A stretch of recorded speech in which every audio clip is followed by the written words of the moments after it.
Hello दोस्तों।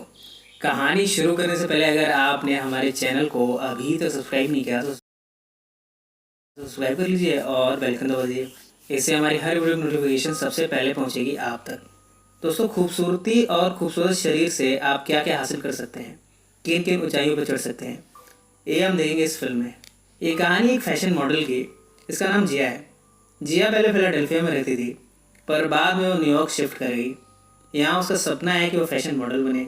उसकी भी अपनी कहानी है। उसके पेरेंट्स की आपस में बनती नहीं थी, दोनों अक्सर लड़ते झगड़ते रहते थे। इस तरह जिया ने अपना बचपन अकेले में बिताया, पर उसे अपनी खूबसूरती का बड़ा गुमान था। उसका आकर्षक शरीर देखकर हर कोई दांतों तले उंगलियां दबा लेता था। उसके शरीर को देखकर एक शेर फिट बैठता है, अपने कंधे से दुपट्टा न सरकने देना, वरना बूढ़े भी जवानी की दुआ मांगेंगे। जिया को पूरी उम्मीद है कि अपने इस शरीर के साथ वो एक दिन फैशन मॉडल जरूर बनेगी। जिया का बॉयफ्रेंड भी है। वो नहीं चाहता कि जिया न्यूयॉर्क जाए, वो उसे रोकता है। पर जिया को अच्छी तरह मालूम है कि उसे किस तरह कन्विंस करना है। आखिरकार मर्दों की कमजोरी एक ही होती है। जिया इसका पूरा फायदा उठाती है।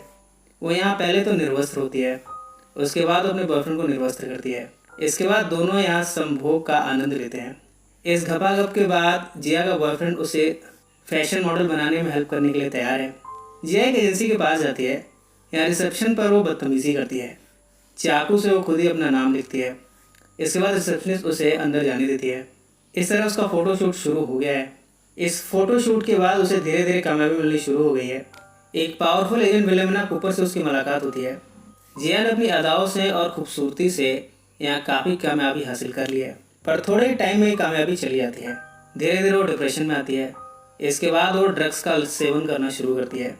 वो एक इलाके में जाती है जहाँ पर लोग ड्रग्स और हीरोइन का सेवन करते हैं। एक शख्स उसकी बॉडी में ड्रग्स इंजेक्ट करता है। इसके बाद वो उसके साथ हमबिस्तर होता है। यहाँ के बाकी लोग भी उसके साथ ज़बरदस्ती करते हैं और रात भर उसका यहाँ बलात्कार होता है। कुछ समय पहले जिया की अपनी मेकअप आर्टिस्ट लिंडा से मुलाकात हुई थी। दोनों में अफेयर शुरू हो गया। लिंडा जिया के प्यार में इतनी पड़ी कि उसने अपने बॉयफ्रेंड को भी छोड़ दिया। उसे लगा कि वो जिया के साथ ही खुश है। दोनों का ये समलैंगिक रिश्ता काफ़ी समय से चल रहा है। जिया लिंडा के घर पहुंची है सुबह। जिया की हालत देखकर लिंडा को काफ़ी बुरा लगता है। वो जिया को नहलाती है। इसके बाद दोनों आपस में संभोग करते हैं। लिंडा कहती है कि जिया की लाइफ इस तरह की नहीं होनी चाहिए, उसे अपनी लाइफ में सुधार लाना चाहिए। पर जिया है जो कि अपने घमंड में है। उसे लगता है वो किसी को भी जीत सकती है। पर अब धीरे धीरे उसे काम मिलना बंद हो गया है। वो एक प्रोड्यूसर के पास भी जाती है। वो उसे ऑफर करती है कि वो प्रोड्यूसर उसके साथ जो भी चाहे कर सकता है, बदले में उसे काम चाहिए। वो प्रोड्यूसर जिया से कहता है कि तुमने पास में ड्रग्स लिया और उसकी वजह से तुम्हारी इमेज खराब हो गई। तुम्हें मीडिया में कहना होगा कि तुम अब इन सब से उबर चुकी हो, इसके बाद ही हम तुम्हें काम देंगे। जिया इस बात के लिए राज़ी हो जाती है। वो मीडिया के सामने कहती है कि अब उसने ड्रग्स लेना बंद कर दिया है। इस तरह उसे काम मिल गया है, पर यह सब ज़्यादा दिन तक चल नहीं पाता। कुछ समय कंट्रोल करने के बाद जिया फिर से ड्रग्स की आदी हो गई है। एक दिन जिया का बॉयफ्रेंड उससे मिलने आता है। जिया को इस बात की कोई परवाह नहीं कि उसे कौन मिलने आया है। वो सिर्फ उससे पैसे चाहती है ताकि वो ड्रग्स खरीद सके। उसका बॉयफ्रेंड उसे एक थेरेपी सेंटर में ले जाता है। यहाँ कुछ महीने रहकर जिया धीरे धीरे इन सब से रिकवर करती है। पर वो लिंडा को फ़ोन लाकर कहती है कि वो वापस उसके पास आना चाहती है। इस थेरेपी के बाद जब जिया लिंडा के पास जाती है, कुछ दिनों तक तो ठीक रहता है, पर उसके बाद लिंडा नोटिस करती है कि जिया अभी भी ड्रग्स का सेवन करती है। वो जिया को चॉइस देती है, या तो तुम ड्रग्स को चुन लो या फिर मुझे। जिया ने ड्रग्स को चुना है। इस तरह उसकी लाइफ दिन पर दिन बदतर होती जा रही है।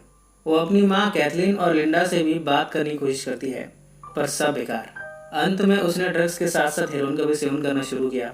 इसके लिए वो उस इलाके में जाती है जहाँ पर डीलर्स रहते हैं।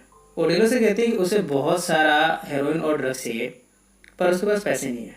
यहाँ के डीलर्स उसके साथ संभोग करते हैं।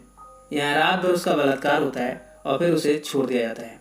कुछ समय के बाद जिया को पता चला है कि उसको एड्स की बीमारी लग चुकी है।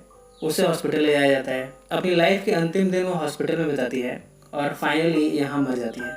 इसी के साथ ये फिल्म समाप्त हो जाती है।